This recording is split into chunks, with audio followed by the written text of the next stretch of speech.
mag-ubos ng kanilang pong lakas sa mga makamundong bagay na alam naman natin ayon sa Biblia hindi kalugod-lugod sa atin pong Panginoong Jesucristo, mga kapatid. Kaya itong katawan natin, kahit gaano natin ito alagaan, mga kapatid, pero hindi ko po sinasabi na wag nating alagaan, but the point is meron itong kamatayan. Kahit ano pang gawin ng tao, mayroon pong hangganan itong atin pong katawan, mga kapatid. Amen. Praise God. Hebrews 9:27, mga kapatid. Amen. Kung atin pong pakikinggan, ganito po ang atin pong mababasa. At kung paanong itinakda sa mga tao ang mamatay na minsan, at pagkatapos nito ay ang paghuhukom. Amen. Praise God. Kahit gaano natin kamahal itong atin pong mga katawang lupa, mga kapatid, ayon sa Biblia ang atin pong nabasa, mayroon pong itinakda ang taang Diyos na kamatayan sa isang tao. Kaya nga tayo ay tumatanda, tayo ay nagkakaedad, mga kapatid. Kahit anong hila mo sa iyong balat para magmukhang bata, mga kapatid, hindi po natin kayang salungatin yung itinakda ng Diyos sa atin, mga kapatid. Amen. Again, hindi po tayo humihingi ng kamatayan. Pinag-uusapan lamang po natin dahil yan po ang totoo, mga kapatid. Dahil ang kamatayan, pag-usapan man natin ito o hindi, nangyayari po talaga ito sa tao, mga kapatid. Amen. Iba't ibang paraan, mga kapatid, ng uri ng kamatayan, dahilan ng pagkamatay ng tao. Kaya mga kapatid at mga kaibigan, praise God, lagi nating tandaan, gaano man tayo, saan mang rurok ang tagumpay, huwag mong kakalimutan, may hangganan ang buhay. Ano man ang iyong pinagdadaanan, may hangganan ang buhay. Ano man ang bigat, gaano man kabigat ang iyong pinapasan, may hangganan ang buhay, mga kapatid. Praise God. At lalo na, kung ikaw ay nasa rurok ng tagumpay, huwag mong kakalimutan, may hangganan ang buhay. Huwag natin masyadong mahalin ang mga bagay dito sa mundo sapagkat lahat ay mayroong hangganan, mga kapatid. Sikat ka, may hangganan yan. Malakas ka, may hangganan yan. Kaya nga, kung tayo maglilingkod sa Diyos, sa panahon na tayo ay malakas pa, hindi sa panahon na tayo ay mahina na, mga kapatid, na inaakay na lang tayo, hindi yung sa panahon na inaakay ka na lang, saka ka maglilingkod sa Diyos. Hindi po. Huwag na nating hintayin na tayo maghina ng ating katawan para ma-realize natin na kailangan pala natin maglingkod sa Panginoon. Huwag na po nating hintayin yun, mga kapatid. Sapagat pwede naman maglingkod talaga sa Diyos eh. Kung gugustuhin talaga natin ngayon, pwede.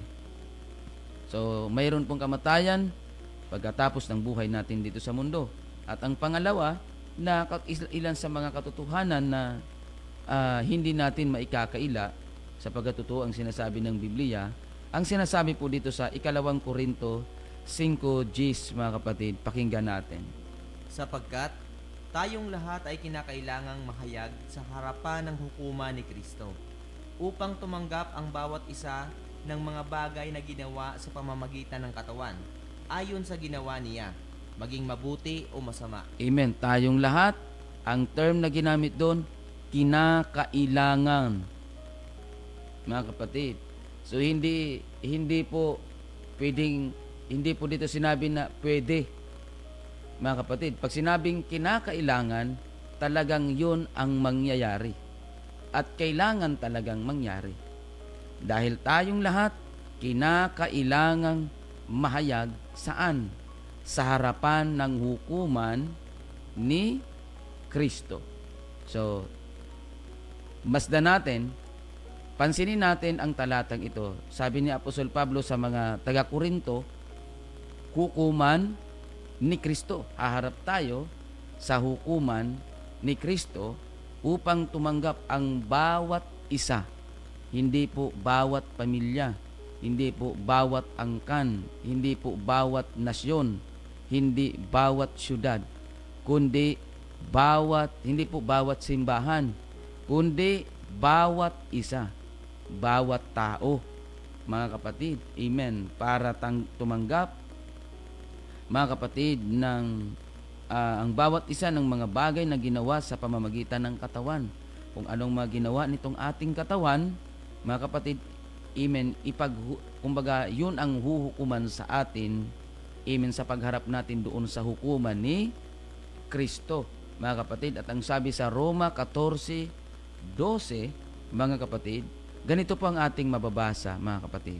Kaya nga ang bawat isa sa atin ay magbibigay sulit sa Diyos ng kaniyang sarili. Amen. So, ang sabi doon sa unang talata, 2 Korintos 5:10, hukuman ni Kristo. Dito naman sa Roma 14:12, magbibigay sulit tayo sa Diyos. So, kung tatanungin natin, ilan ba, pastor, ang hukuman? Ilan ba talaga ang Diyos na ating pagsusulitan? Mga kapatid, isa lamang po.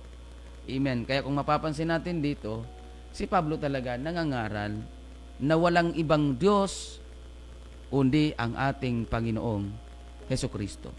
Walang hiwalay na Diyos, walang dalawa, walang tatlo. Isa lang ang Diyos, at yun po ay ang ating Panginoong Hesukristo. So tayong lahat, haharap tayo sa Diyos sa hukuman ni Kristo. Bawat isa sa atin magbibigay sulit sa Diyos ng kanyang sarili.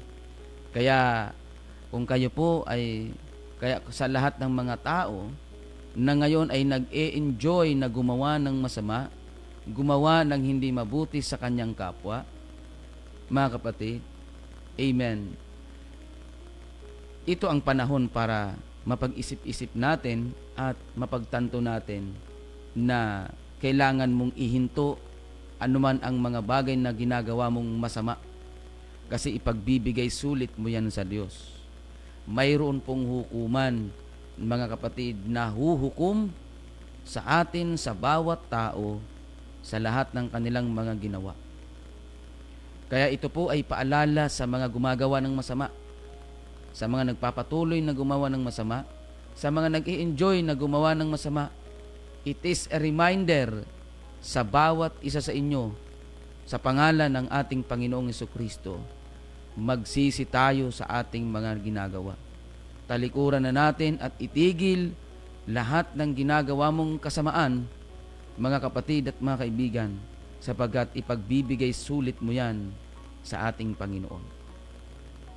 Mayroon pong hukuman, doon tayo haharap.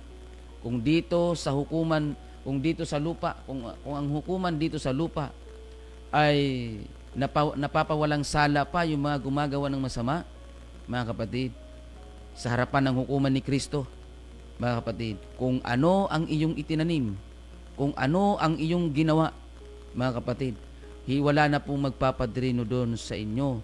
Wala na doon na abogado, mga kapatid.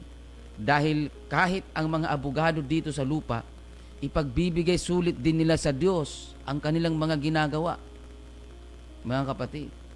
Amen.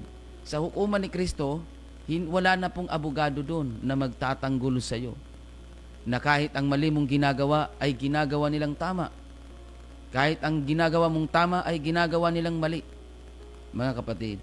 Amen. Hindi man po lahat, pero mga kapatid, marami tayong nakikita. Kaya ito ay isang paalala sa bawat isa, mga kapatid at mga kaibigan, magsisi tayo at talikuran natin ang ating mga kasalanan. Huwag natin i-enjoy ang paggawa ng masama habang tayo ay nandito pa sa lupa. Dahil pag tayo na ay binawian na ng buhay, mga kapatid, haharap na tayo doon sa hukuman ng ating Panginoong Hesukristo. Ano kaya ang pwede mong gawing rason doon, mga kapatid? Amen. So, sapat na ang salita ng Diyos upang magsilbing paalala sa bawat isa na lahat ng atin pong ginagawa, mabuti man o masama, ipagbibigay sulit mo yan sa Diyos. Kaya, ito ang kamalian, ito ang maling paniniwala ng ilan, Brother Raymar, na ang haharap lang daw sa hukuman ni Kristo Yung mga gumagawa ng masama, mali. Kahit yung gumagawa ng mabuti, haharap ka pa rin sa hukuman ng Panginoon. Hindi para hatulan ng masama, kundi para hatulan ng mabuti. Mga kapatid. Kasi kung ano ang ginagawa mo, yun din ang ihahatol sa iyo. Kapag ikaw ay nakarinig ng salita ng Diyos, sinunod mo, nanampalataya ka, sinunod mo, magandang hatol sa iyo. Kapag ikaw ay nakarinig ng salita ng Diyos, hindi mo sinunod, masamang hatol sa iyo. Kaya mga kapatid, tayo po ang gagawa ng ating kinabukasan. Tayo po ang magdidesisyon kung saan talaga natin gustong pumunta pagkatapos ng buhay dito sa lupa. Next mga kapatid, Mateo 25:32 hanggang 33. Pakinggan natin. At titipunin sa harap niya ang lahat ng mga bansa, at sila'y bubuknin-buknin niya na gaya ng pagbubukod-bukod ng pastor sa mga tupa at sa mga kambing. At ilalagay niya ang mga tupa sa kanyang kanan, datapwat sa kaliwa ang mga kambing. Amen. Pagkatapos ng buhay natin dito, amen, doon sa walang hanggan, bago tayo doon dalhin, may gagawin ang Diyos. Alin po yun?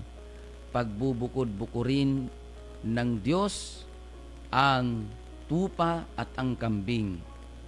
Ang tupa sa kanan at ang kambing bandang kaliwa.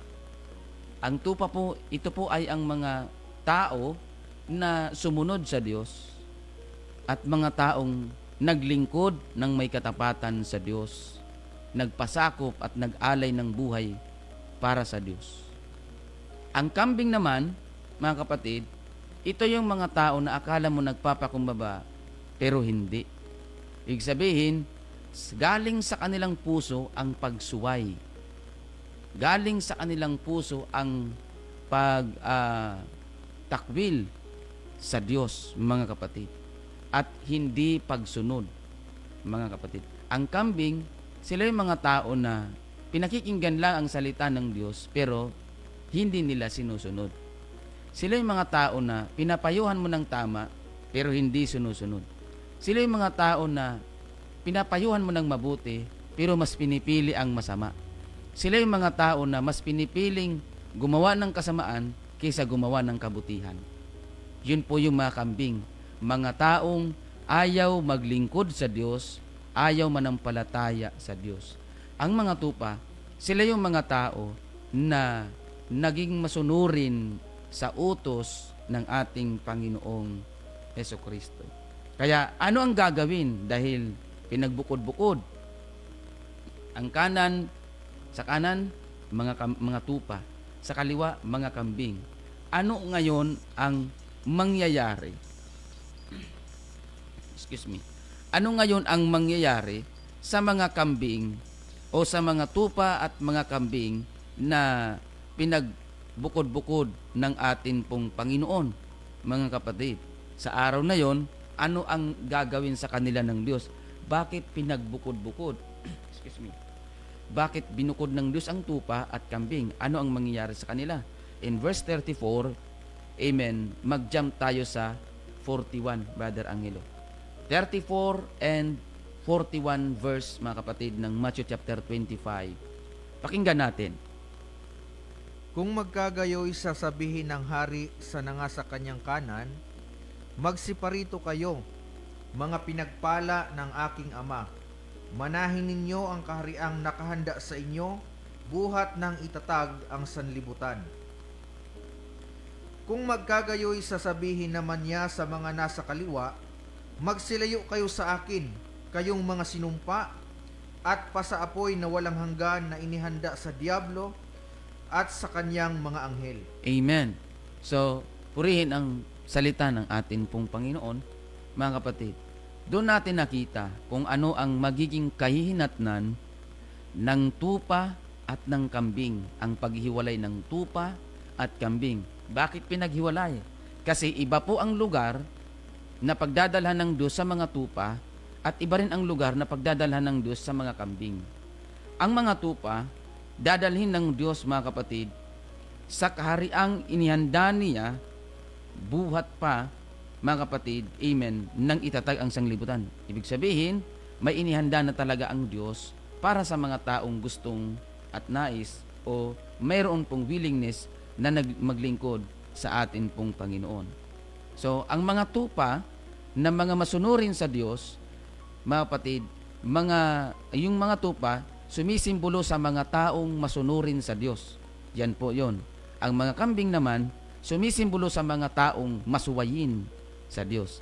Ang lugar na pagdadalhan ng Diyos sa mga tupa ay buhay na walang hanggan doon sa langit. Ang mga kambing naman na sumisimbolo sa mga taong hindi sumunod sa Diyos, ang kanila pong lugar ay sa apoy na walang hanggan na inihanda sa dyablo. Ang apoy pala, ang impyerno pala, Brad Angelo, inihanda ito ng Diyos para sa dyablo. Kaya lang, dahil ang tao po ay mas pinili nila ang sumuway sa Diyos, kaya doon din sila dadalhin sa Diyos, ng Diyos doon sa apoy na walang hanggan, mga kapatid, praise God, at doon sila parurusahan. Kaya mga kapatid, pagdating doon sa hukuman ni Kristo, doon po maa-identify kung sino ang kambing at kung sino ang tupa. Doon sa harapan ng hukuman ng Diyos, ng harapan ng hukuman ni Kristo, doon po maa-identify kung sino ang tupa at kung sino ang kambing, mga kapatid. Kaya dito sa lupa, wala pang judgment dito. Amen. Ang magagawa lang natin dito ay ipangaral ang salita ng Panginoon. Pero doon sa hukuman ni Kristo, doon malalaman kung sino ang tupa at kung sino ang kambing, mga kapatid. Kaya kailangan natin maglingkod sa Panginoon, sumunod sa utos ng Diyos para tayo po ay ma-identify na tupa. Kasi ang mga tupa, sila po yung mga masunurin, sumisimbolo sa mga taong masunurin sa utos ng Panginoon. Kaya nga sabi ng Panginoon, hindi ang lahat ng sabi sa akin, Panginoon, Panginoon, ay papasok sa kaharian ng langit, kundi yaong gumaganap ng kalooban ng Diyos. Kaya mga kapatid, amen, sila yung mga tupa, mga taong sumisimbolo sa tupa, mga kapatid, mga taong sumisimbolo sa mga taong masunurin sa Diyos. Kaya kapatid at kaibigan, it is a reminder for you and for me, sa lahat ng tao, sa bawat isa sa atin, seryoso po ang Diyos, mga kapatid, sa Kanya pong salita. Ngayon, pagdating dun sa hukuman, pagkatapos nating mamatay, may hukuman na haharapin natin. At doon sa hukuman, doon ma-identify kung sino ang tupa at kung sino ang kambing. Tama po. Ngayon, praise God, kung ma-identify ka na tupa, doon ka sa buhay na walang hanggan. Pero pag kambing naman, ito yon. Revelation 20, verse 14 to 15. Pakinggan natin. At ang kamatayan at ang Hades ay ibinulid sa dagat-dagatang apoy. Ito ang ikalawang kamatayan. Sa makatuwid ay ang dagat-dagatang apoy. At kung ang sino man ay hindi nasumpungang nakasulat sa aklat ng buhay, ay ibinulid sa dagat-dagatang apoy. Amen. So, ito ang kamatayan, ang ikalawang kamatayan, ang dagat-dagatang apoy. So, hindi po ito pananakot, mga kapatid. Baka po isipin nyo na tinatakot namin kayo. Pero kung kayo po ay natatakot, ibig sabihin niyan, kinakausap kayo ng Panginoon. Dagat-dagatang apoy. Imaginin mo na lang yung baha sa Maynila, imaginin mo na apoy yan. Dagat-dagatang apoy. Yung dagat, imaginin natin na yan ay dagat-dagatang apoy. So, tapos nandoon ka sa gitna, naliligo sa apoy. So, mga kapatid, kahit nga yung baga ng puspuro, pag nahawakan mo, grabing init. How much more yung dagat-dagatang apoy. Meron pong ikalawang kamatayan. Ang tawag po niyan ay dagat-dagatang apoy. Yan po ay inilaan ng Diyos para sa mga dyablo lang. Sana. Kaya lang ang mga tao po ay sumunod sa kagustuhan ng dyablo. Kaya sila rin ay mapupunta sa lugar na yon. Simple lang po ang kriteria. para mapunta ka doon sa dagat-dagatang apoy. Simple lang. Huwag ka lang maniwala sa Diyos, huwag ka lang sumunod sa Diyos. Tapos na 'yon. Ganun lang po ang criteria, ang requirements para mapunta ang tao sa impyerno. Huwag ka lang maniwala sa Diyos, huwag ka lang sumunod sa kanyang utos. Sigurado po mga kapatid, 101% nandun ka. At sa mga mananampalataya naman na naglilingkod na sa Diyos, simple lang din po ang requirements. Huwag ka lang magtapat, huwag ka lang magpatuloy. Okay na yon. Sigurado, dun ang lugar mo. Pero kung gusto mo ng langit, ang langit po ay lugar ng mga taong nagdesisyon, may determinasyon, may dedikasyon, at may paninindigan alang-alang sa Panginoon. Mga kapatid. Kaya kung nais natin ng langit, may gagawin tayo. Pero kung gusto mo ng impyerno, simple lang ang requirements. Huwag ka lang maniwala sa Diyos, huwag ka lang sumunod. Tapos ang usapan. Sigurado, pag namatay ka, dun ang bagsak mo. Mga kapatid. Kaya nga, pagdating sa Revelation chapter 21, verse 8, dito mga kapatid, enumerate, amen, praise God, ang mga taong mapupunta doon. Pakinggan natin. Ngunit sa mga duwag at sa mga hindi mananampalataya at sa mga kasuklam-suklam at sa mga mamamatay tao at sa mga mapakiapid at sa mga manggagaway at sa mga mapagsamba sa Diyos-Diyosan at sa lahat na mga sinungaling, ang kanilang bahagi ay sa dagat-dagatang nagniningas sa apoy at asupre na siyang ikalawang kamatayan. Amen. Dito po, inisa-isa kung sino ang nakapila papunta doon sa ikalawang kamatayan. Ang apoy at asupre. Mga kapatid. Ano po ang number 1 na nakapila dyan, Bad Angelo? Sa mga hindi mananampalataya. Yung number 1 na nakapila dyan sa Revelation 21:8. Mga duwag. Ayan.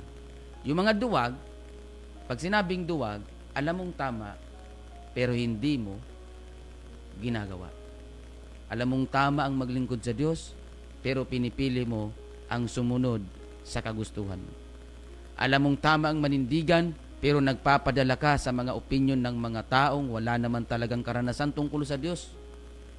Alam mong tama ang sumamba, pero mas pinipili mo ang tumawa. Alam mong tama ang maglingkod, pero mas pinipili mo ang mangutya. Alam mong tama ang sumunod sa Diyos, pero mas pinipili mo sundin ang mga barkada mo, sundin ang mga taong, ang opinyon ng mga taong wala naman pananampalataya at pagsunod sa Diyos. Ibig sabihin, ang mga duwag, magkapatid po yan ng walang paninindigan. Kasi pag hindi ka duwag, sabihin matapang ka.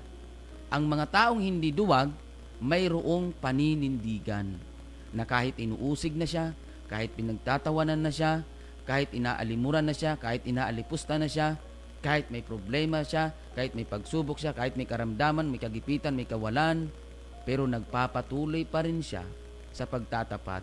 Ang tawag doon, may paninindigan, matapang, hindi duwag. Pero yung mga duwag, mga kapatid, inusig lang ng konti, inalimura lang ng konti, kinutya lang ng konti, tumigil na sa paglilingkod. Mga kapatid, nakapakinig ng salita ng Diyos pero hindi sumunod dahil iniisip niyang barkada niya. Mga kapatid, karuwagan po ang tawag doon. Kaya ang number 1 na nakapila doon, duwag. Ayaw ng Diyos ng duwag. Gusto ng Panginoon, panindigan natin, manindigan tayo, mga kapatid, sa utos ng ating Panginoong Hesukristo. Sapagkat hindi natin may kakaila na talagang ang tawag dito, paglilingkod sa Diyos ay magdadala sa atin sa kabutihan at mabubuting bagay, mga kapatid. Kaya yun po yun. At ang ikalawang kamatayan, Brother Raymar, kung atin pong babasahin dito sa Revelation chapter 20 verse 10, Ang ikalawang kamatayan na ito, excuse me, basahin natin. At ang diablo na dumaya sa kanila ay ibinulid sa dagat-dagatang apoy at asupre, na kinaroroonan din naman ng hayop at ng bulaang propeta, at sila'y pahihirapan araw at gabi magpakailan-kailanman. Ito ang nakakalungkot dito sa ikalawang kamatayan. Walang termino. Walang duration. Mga kapatid, ang kaparusahan sa walang hanggang sa ikalawang kamatayan ay walang hanggan, magpakailan kailanman. Okay lang sana, Brother Raymar, kung sasabihin ng Diyos, Brother Raymar, di ka muna sa impyerno sa loob ng 5 taon. Pagkatapos ng 5 taon, dadalhin na kita papunta dun sa langit. Okay lang sana kung ganun, may katapusan. Pero wala, mga kapatid. Walang hanggan ang kaparusahan, mga kapatid, sa ikalawang kamatayan. Kaya wag natin itong gagawing biro. Seryosohin natin ito, mga kapatid. Hindi po kami nagbibiro sa programang ito. Madaling araw kami gumigising alang-alang maipahayag lang ang mensahe ng Panginoon, mga kapatid, dahil alam namin, amen, at alam kong alam po ninyo na ang ikalawang kamatayan, ang impyerno, ay walang hanggan. Mga kapatid, wag na nating hintayin na may taong mapunta doon tapos pumalik dito para paniwalaan natin ang impyerno. Wag nating sabihin ng impyerno ay katang-isip lang ng tao. Hindi po ganoon, mga kapatid. Amen. Wag na nating hintayin na maranasan muna natin bago tayo maniwala sa impyerno. Ang impyerno ay walang hanggan na pagpapahirap, walang hanggang pagpaparusa. Can you imagine yung walang hanggan? Pag sinabing walang hanggan, walang katapusan. Buhay ka, pinahihirapan ka. Mga kapatid, buhay ka, naghihirap ka. Buhay ka, mga kapatid, tapos grabe ang hirap na dinadanas mo. Ganun po ang impyerno. Hindi po totoo na ang impyerno ay nasa bahay. Ang impyerno po ay doon pagkatapos ng kamatayan. Mga kapatid, maglingkod tayo sa Diyos. Magsilbing paalala ito sa atin, mga kapatid. 1 John 2:25, pakinggan natin ang sinasabi ng Biblia. At ito ang pangakong kanyang ipinangako sa atin, ang buhay na walang hanggan. Ito naman ang kagandahan sa mga susunod sa Diyos. May pangako ang Panginoon sa atin, ang buhay na walang hanggan. Kung paanong ang kaparusahan, ikalawang kamatayan ay walang hanggan, ganun din po ang buhay, ang langit, walang hanggan. Doon sa ikalawang kamatayan, walang hanggang kaparusahan, walang hanggang pagpapahirap, walang hanggan, mga kapatid, na pagdurusa. Pero sa langit, walang hanggang kasiyahan, walang hanggang kagalakan, walang hanggang kapayapaan. Ang langit. Hindi kayang i-describe kung gaano ang hirap na daranasin ng mga taong mapupunta sa impyerno, pero hindi rin kayang i-describe kung gaano ang saya na mararamdaman ng tao pag nandoon siya sa langit. Kaya, kapatid at kaibigan, amen, itinuturo sa atin ng Diyos ngayon ang langit at impyerno. Ngayon, mamimili ka kung saan mo gustong pumunta. Hindi po ang Diyos ang magdidesisyon sa iyo kung saan kanya dadalhin. Ang gagawin lang ng Diyos, dadaling kanya doon. Pero ang magdidesisyon, ikaw, kapatid, na nakikinig ngayon, ikaw ang magdidesisyon. Ngayon, ang desisyon mo, may kinalaman ang gagawin mo. Kapag magdesisyon ka maglingkod sa Diyos, then, gawin mo ang maglingkod sa Diyos. Mga kapatid. Kaya ano ang payo ng banal na kasulatan? Jude chapter 1 verse 7. Pakinggan natin. Gayon din ang Sodoma at Gomora at ang mga bayang nasa palibot ng mga ito, na dahil sa pagpapakabuyo sa pakikiapid at sa pagsunod sa ibang laman, ay inilagay na pinakahalimbawa na sila'y nagbabata ng parusang apoy na walang hanggan. Kung paano ang paggunaw sa Sodoma at Gomora, ganun din mga kapatid ang gagawin ng Diyos sa mundong ito. Gugunawin ng Diyos sa pamamagitan ng apoy. Mga kapatid, kaya wag natin masyadong mahalin ang mga bagay dito sa lupa. May hangganan po yan. At walang maidudulot na mabuti sa atin. Sa katunayan, dahil sa salapi, maraming mga tao nag-aaway-away. Dahil sa salapi, nagagawa nilang gumawa ng masama. Kaya masdan nyo po ang balita ngayon. Nag-aaway-away ang mga leader sa gobyerno dahil sa pera. Mga kapatid. Kaya totoo ang sinabi ng Biblia, ang ugat ng lahat ng uri ng kasamahan ay ang pag-ibig sa salapi. Hindi yung salapi, kundi ang sobrang pag-ibig sa salapi. Huwag natin masyadong ibigin ang mga bagay dito sa lupa. In verse 20 ng chapter 1 ng Jude, pakinggan natin ang sinasabi. Ngunit kayo, mga minamahal, papagtibayin ninyo ang inyong sarili sa inyong lubhang banal na pananampalataya, na manalangin sa Espiritu Santo, na magsipanatili kayo sa pag-ibig sa Diyos, na inyong asahan ang awa ng ating Panginoong Hesukristo sa ikabubuhay na walang hanggan. Pagtibayin natin ang ating mga sarili, mga kapatid. Kung ikaw ay may magdidesisyon na maglingkod sa Panginoon ngayon, pagtibayin mo ang iyong sarili. Tutulungan ka ng Diyos. Basta't magdesisyon ka lang, mga kapatid, amen, at manatili ang pag-ibig mo sa Diyos habang inaasahan mo ang awa ng ating Panginoong Hesukristo para doon sa buhay na walang hanggan. Kapatid at kaibigan, seryoso ang Panginoon sa kanyang salita. Pag sinabi ng Diyos, mangyayari at mangyayari na talaga yan. Kaya masdan niyo po nung naglikha ang Panginoon. Nung sinabi ng Diyos magkaroon ng tubig, nagkaroon ng tubig. Magkaroon ng mga hayop sa parang, nagkaroon ng mga hayop sa parang. Magkaroon ng mga ibon sa impapawid, nagkaroon. Kaya sa bawat salita ng Diyos may nangyayari. Kaya ang impyerno, salita ng Diyos ito. Mangyayari at mangyayari talaga ito. Dahil ang salita ng Diyos ay totoo. Hindi siya nagbibiro. Hindi siya, mga kapatid, parang nakikipag biruan sa atin. Seryoso ang Panginoon. Manatili tayo sa pag-ibig sa Diyos. At kung talagang mahal mo ang Diyos, susunod ka sa utos ng Diyos. Ang pagmamahal, yan po ay pinapatunayan sa pamagitan ng ating pong mga gawa.